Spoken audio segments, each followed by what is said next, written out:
What's good, bro? Let me tell you a story. So, you might not know this, but I have an older brother and I have a younger sister. And naturally, my dad, having my sister at the end, has given her, we'll say it's preferential treatment. You could call it that.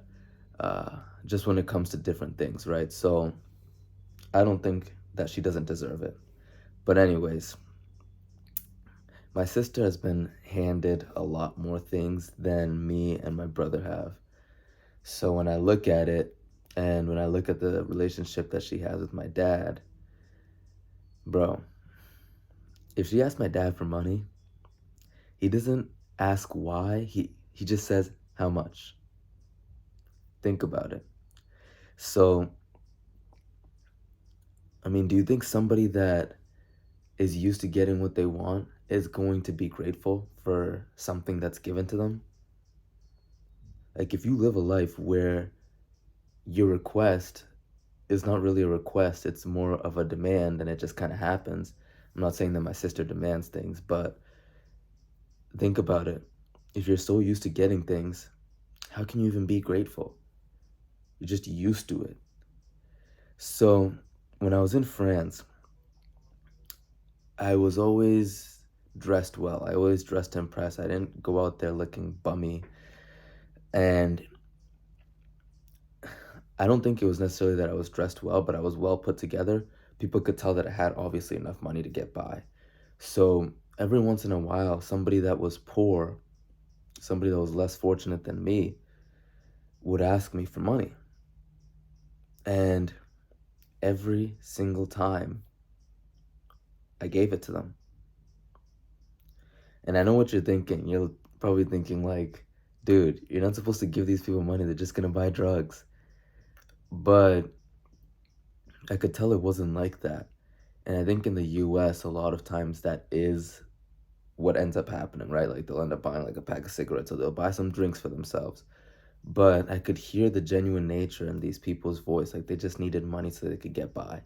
And, usually like the best thing to do is to buy the person like some food, right? But if they're asking me for money and they clearly don't have it and I do, and money just is attracted to me, I'm of course just going to give it to them because it's going to come back to me. Don't you get it? So I noticed that when I would give these people money, it happened to me at least 4 or 5 times. Every single time I said, yeah, I got you. And I just gave them like €1 or €2.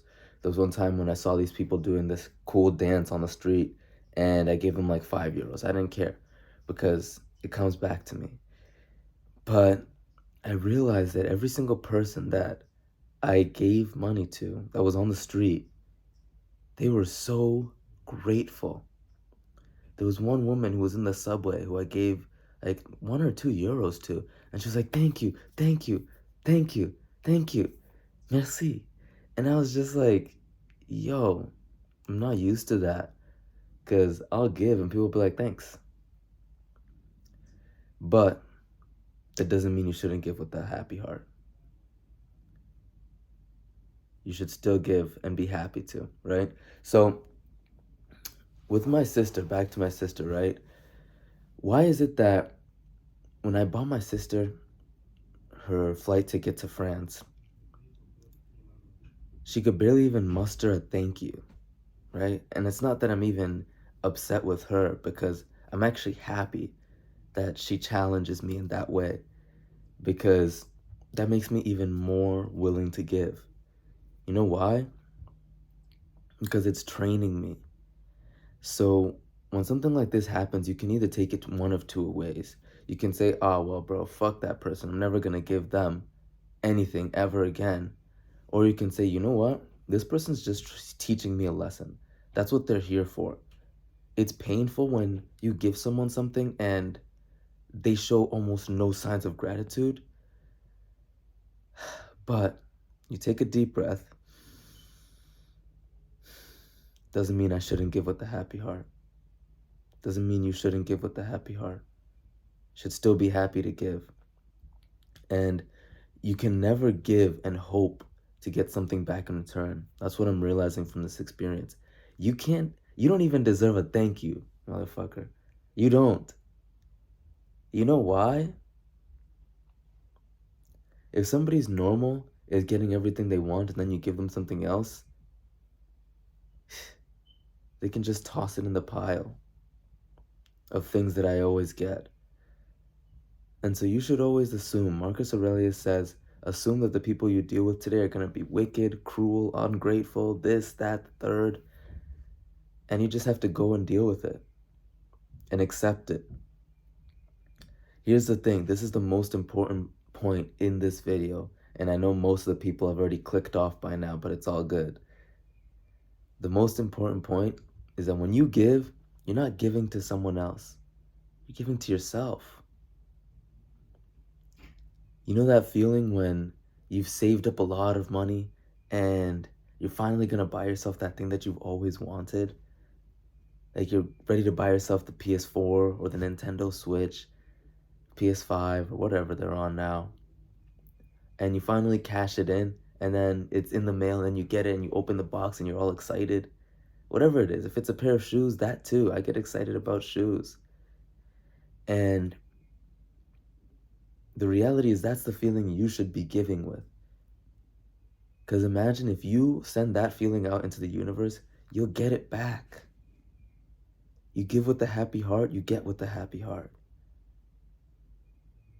So that's really just the heart that you should be giving with, regardless of how grateful somebody is. It's always nice. It feels great when somebody's like, oh my God, thank you.